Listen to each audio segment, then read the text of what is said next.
E allora eccoci qua, rientrati in studio. Morello Litter, adesso durante la pubblicità appunto abbiamo continuato a parlare, adesso si parlava e si diceva ma bisognerebbe cominciare comunque a fare qualcosa per questa macro regione, o comunque chiedere qualcosa anche a questa macro regione. Da dove si potrebbe cominciare? Si potrebbe incominciare tra mettere nella giusta sequenza tutti gli strumenti che sono già disponibili in questo momento e creare una struttura che coinvolga più enti di diverse regioni per creare direttamente noi, cioè tralasciando la politica, ma direttamente le strutture associative, l'università, l'impresa e quant'altro, per creare dei rapporti veri e strutturali. Questo vuol dire, ad esempio, per l'aggregazione dell'impresa, per la nascita dell'impresa, c'è poco o niente, abbiamo detto. Purtroppo c'è qualcosa per l'innovazione, c'è qualcosa per l'export, ma quando si parla di mettere in campo dei contributi per la nascita di imprese siamo davvero a zero. Di aggregazione stiamo parlando qui noi oggi, ma è davvero un argomento su cui puntare e cercare di valorizzare alla perfezione. Certo, Corò. Allora ci sono alcuni punti dove si può lavorare, no? Diceva prima che appunto si potrebbe anche cominciare avendo dei rapporti diretti, no? E che quindi che alcuni enti anche inizino a dialogare in maniera concreta. Sì, no, credo che insomma, se crediamo a questo progetto sul serio, e non è solo come dire una bandiera, insomma, ecco, per organizzare qualche dibattito televisivo, voglio dire, partecipare a qualche convegno, ma un progetto concreto che riteniamo utile al territorio, alla popolazione, alle imprese, insomma, no? Quindi allora bisogna muoversi, secondo me, con uno spirito pragmatico, riformista, incrementale. Allora, intanto partiamo dall'idea che, date, diciamo, le differenze che esistono nei livelli di autonomia istituzionale, è improbabile nel medio periodo arrivare a una fusione delle regioni. Però si possono fare, secondo me, alcune azioni di agenzie, diciamo, di area vasta, interregionali, su alcuni temi importanti, ad esempio appunto questo della gestione dei trasporti, no? Regolazione e gestione del sistema dei trasporti potrebbe certamente aiutare, insomma, no, una politica comune. Un altro tema potrebbe essere quello delle finanziarie regionali, che peraltro, oltre a sostenere peraltro una politica anche di innovazione, potrebbero anche contribuire, insomma, adesso parchi scientifici e tecnologici non sono, devo dire, una delle esperienze da annoverare tra quelle di successo, in particolare in Veneto, qualcosa di più però sia in Trentino, bisogna dire, sia anche in Friuli è stato fatto, no? Quindi per quale ragione, ad esempio, queste infrastrutture che lì funzionano non le mettiamo anche a valore del territorio e delle imprese venete? Come dire, abbiamo un'offerta di tecnologia e qua abbiamo anche una domanda significativa, cerchiamo di mettere insieme queste cose, no? Quindi voglio dire, io direi muoviamoci in questa prospettiva. C'è poi il sistema aeroportuale, c'è la politica comune sull'alta velocità che deve essere integrata al sistema aeroportuale, in parte anche a quello autostradale, cioè, ma questo non può essere fatto solo all'interno di una regione. Secondo me quest'area ha la sua omogeneità, le dimensioni, l'economia di scala per essere di fatto lo spazio di una politica comune che di fatto consente di rilanciare lo sviluppo di questa regione. Questo è un discorso importantissimo secondo me, bisognerebbe proprio partire con ipotesi mirate, proprio, non altro è fare un elenco di belle cosucce possibili, altro è approfondire quel certo tema. Se poteste produrre anche dal punto di vista diciamo scientifico una ipotesi operativa, perché se non facciamo sempre i grandi sogni, insomma, io li chiamo i grandi convegni ad applauso precostituito, perché la gente batte le mani, qualsiasi cosa sente se ne va a casa tranquillo, convinto di aver cambiato il mondo. Ecco, per cortesia, voi tecnici seri, volete buttare giù un carnet, perché insomma noi quelle che sono le cose che si possono fare da subito. Noi vendiamo chiacchiere, voi vendete progetti, è un po' diverso il discorso, insomma. Certo. Luigi Curto, lei condivide questa idea del professor Colò? Assolutamente sì. Prova ne sia che qualche mese fa abbiamo iniziato innanzitutto un dialogo con, a prescindere che ci si trova, però proprio in maniera costruttiva, con i colleghi presidenti proprio della realtà di cui stiamo parlando oggi. Del nord-est. Il tema poi era, non vuole divagare perché sennò ci vorrebbero delle ore di discussione, la questione del credito, e anche qui potremmo ragionare in maniera condivisa tra categorie. Non per smentire l'eccellenza dell'avvocato Cacciavillani, assolutamente, però dobbiamo dire... La bocca la si lega solo ai sacchi. Devo dire che come sistema imprenditoriale, proprio con il collega Zuccato, casualità ha voluto che abbiamo predisposto in maniera autonoma e divisa 2 progetti, che era il famoso libro per le elezioni amministrative di maggio, e casualità ha voluto che molti punti li abbiamo trovati di coincidenza. Oggi stiamo fortemente anche dialogando con il mondo di Confindustria, con le categorie, perché è inutile mettere barricate nel momento in cui dobbiamo cercare di fare sempre più squadra. Dico squadra perché mi vuole lasciare un altro ragionamento.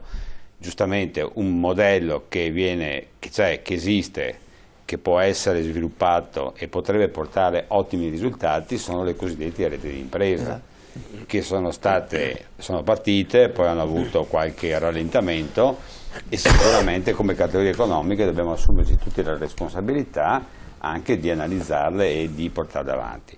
Su questo poi mi voglio riallacciare su un'altra questione, giustamente gli start-up dell'imprenditoria giovanile, dell'imprenditoria femminile, le categorie hanno una loro responsabilità nell'accompagnare, però altrettanto ci vuole una parte politica che dia evidentemente un sostegno a questo tipo di iniziative.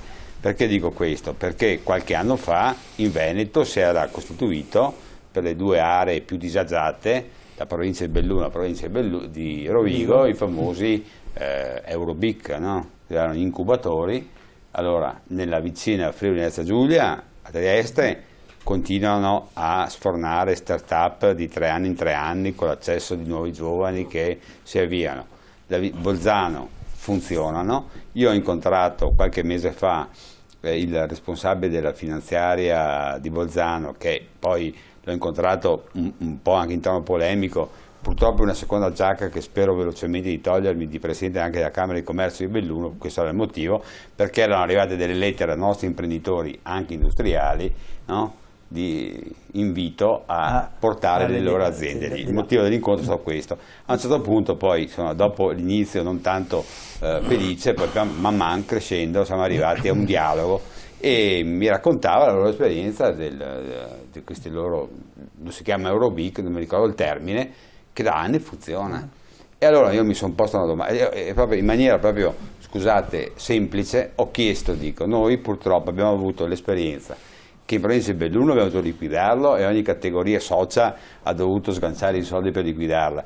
Nella vicina Rovigo qualcuno ha anche finito per qualche giorno al fresco, insomma, per dirci molto chiaramente. Ma dico, ma perché da voi funziona sta cosa? È la domanda più banale del mondo. E lui mi ha spiegato, parlava un italiano con un'inflessione tedesca, austriaca, e lui mi ha detto, dice, il partito, dico, quale partito? Mi fa, for partei, mi fa, no? E dico, me lo spieghi bene perché non ci arrivo. Mi ha detto, noi abbiamo un'identità dentro, e se ci si pensa, e questa è la verità. Se tu parli con uno di Ora, non dice io sono di Ora, io sono trentino. Se tu parli, uno dice io sono di Bolzano. Noi qua facciamo il distinguo non solo all'interno del comune, ma addirittura della frazione del comune dove vivi. Questo è il paradosso. Certo. Curto, io poi finisco velocemente 10 anni fa velocemente ero presidente appunto a Belluno, dei 69 comuni ne proposi 16, venni aggredito dalla stampa, no? E dai sindaci che evidentemente sognavano più la poltrona che oggi la storia si è ribaltata. Sentiamo il telespettatore, buonasera, il suo nome per cortesia, da dove chiama? Buonasera, sono Attilio, chiamo da Robegano. Prego signor Attilio. Niente, vorrei riferirmi al professor Calden, che mi risponda lui, perché ci sono delle cose che io non riesco tanto a capire, se si possono fare. Cioè, mi va bene la macro regione, però avere tutte le regioni indipendenti, professor, tutte le regioni d'Italia, perché io italiano non mi sento proprio per niente, perché ognuno fa quello che vuole. Vede adesso a Napoli, cioè al sud, cosa stanno facendo. Loro si creano il territorio da loro, ha capito? Certo. Vorrei sapere se si potrebbe, come che ha detto tempo fa lei, che Sicilia è una regione ricca, perché si vede che ha insomma delle risorse. Insomma, cioè Certo. io vorrei morire da Veneto. Quindi, Non benissimo. Triveneto, quindi. Non Triveneto, quindi. Non voglio avere a che fare con nessuno. Dopo il ponte di Aromea, basta. Benissimo. Non voglio avere a che fare con nessuno. Benissimo, grazie signor Attilio, è stato chiarissimo. Adesso le rispondiamo, diamo voce anche alla signora Michela. Signora, buonasera. Sì, buonasera a lei, all'editore Casen e agli ospiti. Grazie, prego. Concisa e non prolissa, perché spero di fare tante domande, ma vorrei anche delle risposte. Prego. L'editore Casen ha detto che la burocrazia è stata messa lì per non far funzionare tutto il sistema. Ma caro professore, ma la burocrazia è stata messa lì dalla politica per non far funzionare tutto il sistema, che è un'altra cosa. Poi vorrei dire ai signori che parlano sempre del Veneto, per produrre.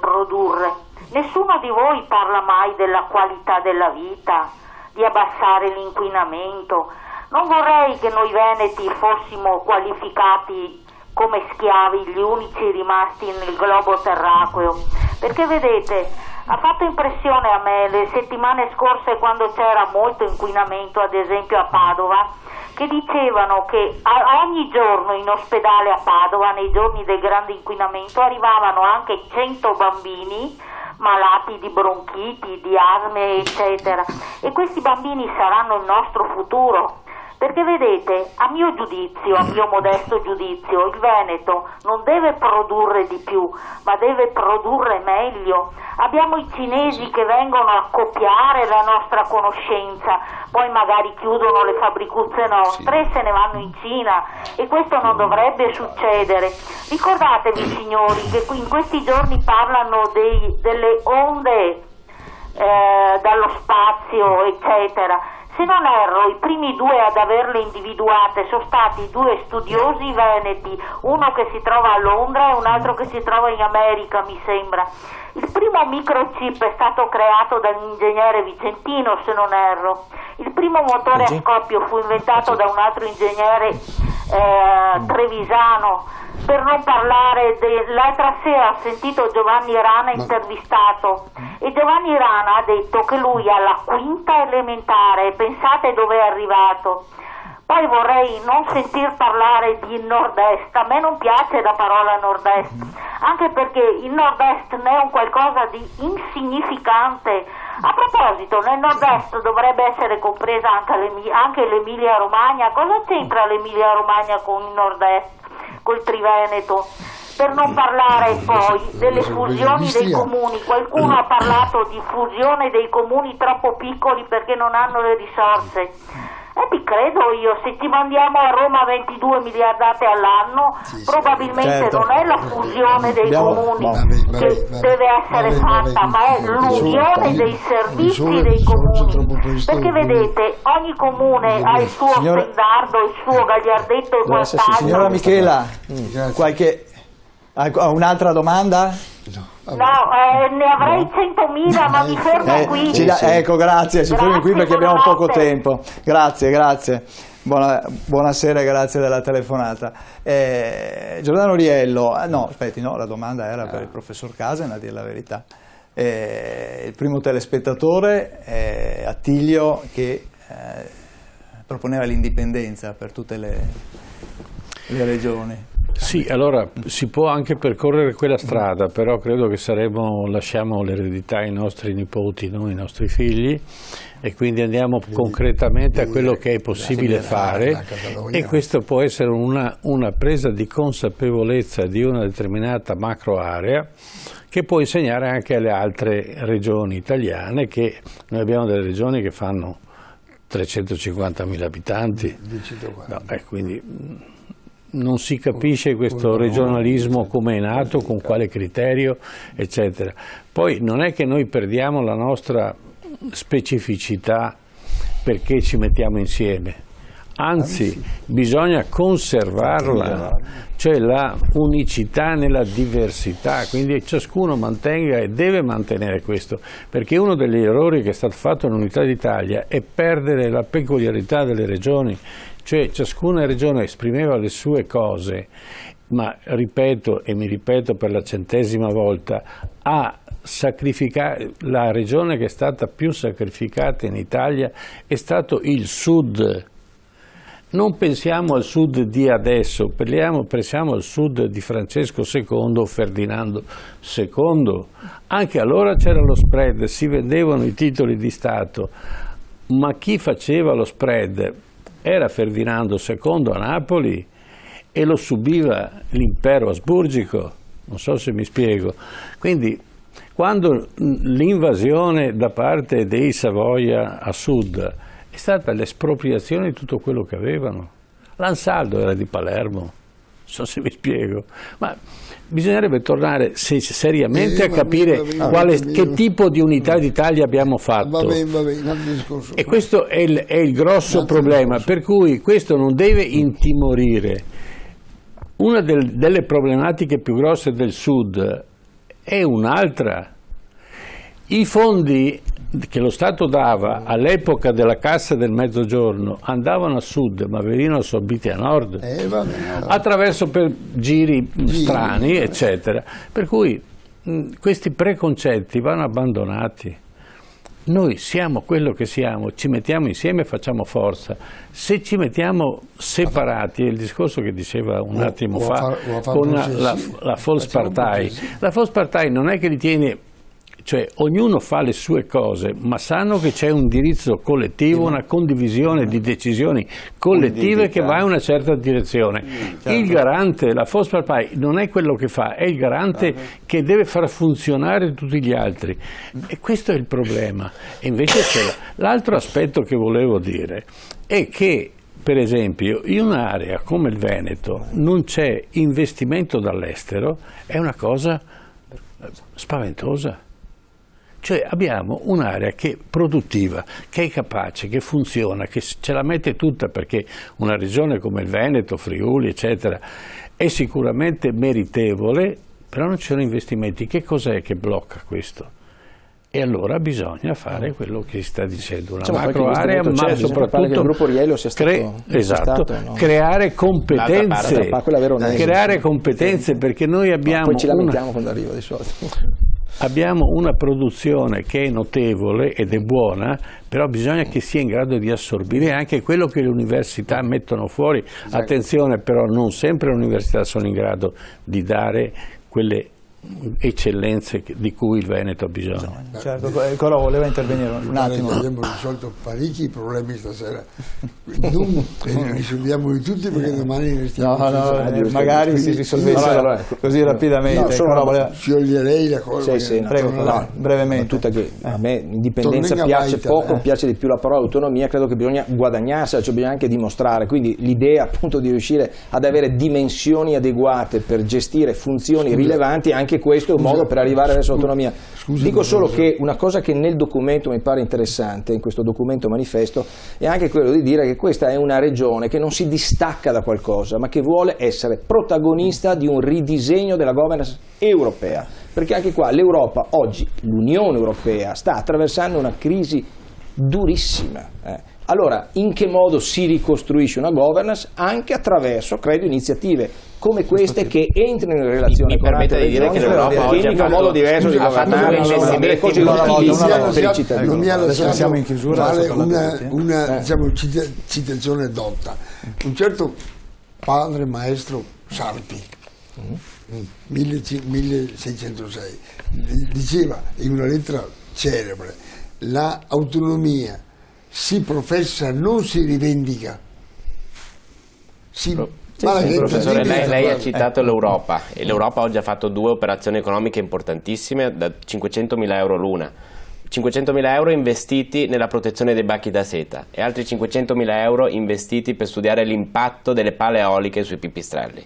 Evidentemente, confermando quello che ha detto lei, c'è un problema anche in Europa sulla strada che si vuole percorrere, e l'Europa è adesso il punto di riferimento per tutti i paesi. Se questi sono i modus operandi di una politica europea lungimirante, signori miei, siamo ben distanti da capire le esigenze reali del mondo vero, di quello che produce. Certo. Siamo in chiusura. Volevo fare ancora una battuta con Luigi Curto per capire, a parte che torneremo a parlare di macro regione, ma alla luce anche di quello che abbiamo detto questa sera, sicuramente una coesione, come ha detto prima Riello, un insieme anche modulare, che termine avevi usato le macro regioni flessibili, cos'era? Non mi ricordo. A geometria variabile. Sono stato attento, hai visto? Condivido perfettamente. È una definizione del professor Recheio, io l'ho rubata a mio padre, in verità, che è l'inventore dell'autonomia catalana. Volevamo invitarlo e proprio oggi ha detto che non può il discorso sulla qualità della produzione ad andamento variabile.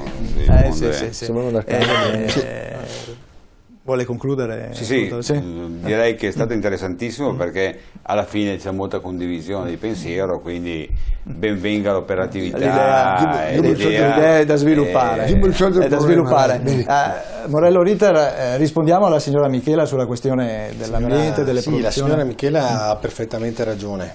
Sicuramente gli obiettivi da portare a termine devono essere sicuramente avvalorati con delle motivazioni, la qualità, con dei valori che devono portarci ad avere un miglioramento della nostra produttività, delle nostre aziende, della nostra qualità di vita. E questo sicuramente è l'obiettivo che dobbiamo portare, ed è anche il ruolo della politica che dovrebbe portarci a lì. Noi pensiamo sicuramente a quello che è il mondo produttivo, quindi a quello che possiamo fare, a quello che richiede il mercato, e sicuramente riportarlo in maniera sostenibile per la generazione attuale e le generazioni future. Ma ci sono sicuramente degli obiettivi che bisogna percorrere tutti quanti insieme. Il Veneto sicuramente è una regione piccola per poterlo fare, deve ampliarsi, deve collaborare e deve cercare insieme ad altre regioni di portare avanti gli obiettivi. Certo. Professor Casero, i telespettatori innanzitutto trovano tutto su questo sito della macroregione triveneta.org. Trovate anche la possibilità di inviare una sollecitazione al sindaco, no? Sì, perché questo avviene attraverso un meccanismo, i sindaci possono aderire e quindi accorpare, riuscire a mettere insieme un certo numero di adesioni, così che questa possa scattare il meccanismo di accorpamento. Questo adesso è tardi per spiegarlo tutto. Certo. Quello che è importante è che partecipano a questo sito in maniera tale che abbiamo un dialogo che non finisce durante la trasmissione, ma invece si amplifica e viene condiviso da tutti. Certo, ecco, e ricordiamo anche ai telespettatori che poi possono comunicare con noi anche tramite la nostra pagina Facebook, come sempre commentando, ma anche proponendo argomenti per questa nostra trasmissione TV7 Match. Grazie agli ospiti che sono stati in studio questa sera, grazie ai telespettatori che ci hanno seguito, ci ritroviamo la prossima settimana, TV7 Match alle 21, venerdì. Arrivederci, buonanotte. Arrivederci.